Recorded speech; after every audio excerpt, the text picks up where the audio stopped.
Le Point Bourse vous est présenté par Bourse Direct.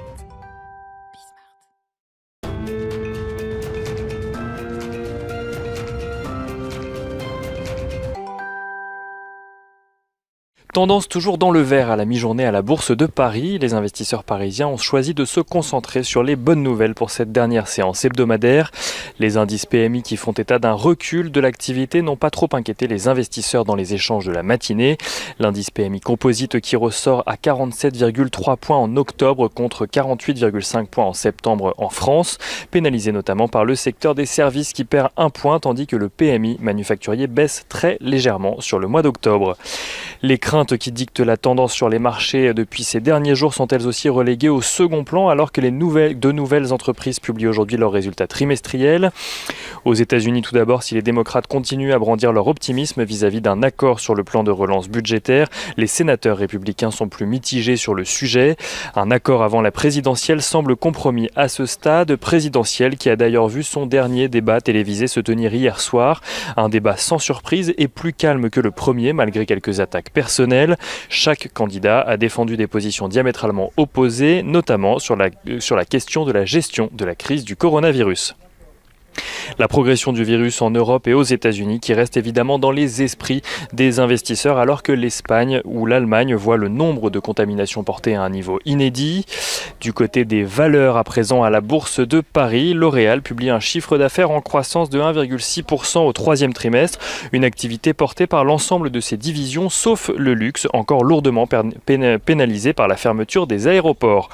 Air Liquide fait part de son côté de ventes meilleures que prévues et en profite pour confirmer ses perspectives pour 2020.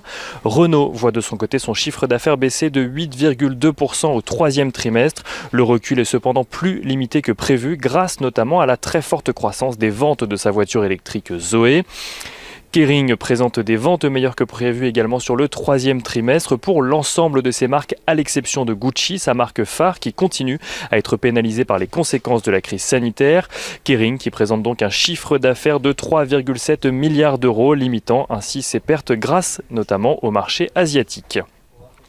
Michelin fait état de son côté d'un rebond de ses ventes au troisième trimestre. Celui-ci ne repasse pas en positif pour autant, mais limite ses pertes à 5% sur le troisième trimestre contre une perte de 15% depuis le début de l'année. Michelin qui en profite pour relever ses prévisions pour 2020. Et on regarde à présent ce qui se passe dans le secteur aérien. Aéroport de Paris perd la moitié de son chiffre d'affaires depuis le début de l'année à cause de la crise sanitaire. Le groupe revoit ses prévisions de trafic à la baisse jusqu'à la fin de l'année et anticipe une chute qui pourrait aller jusqu'à 70% des vols. Airbus de son côté demande à ses fournisseurs de se préparer à une potentielle hausse de la production de l'A320 Neo, une hausse des commandes qui pourrait arriver dès l'été 2021. Et pour finir du côté des valeurs, Ipsos publie un chiffre d'affaires trimestriel de 468,6 millions d'euros, en baisse de 3,3%, mais supérieur aux attentes des analystes, des résultats qui poussent d'ailleurs plusieurs analystes à relever leurs objectifs de cours. L'euro-dollar s'apprécie également ce matin, il est à la mi-journée juste en dessous des 1,1850 $ pour 1 euro, tandis que l'once d'or passe elle juste au-dessus des 1910 $.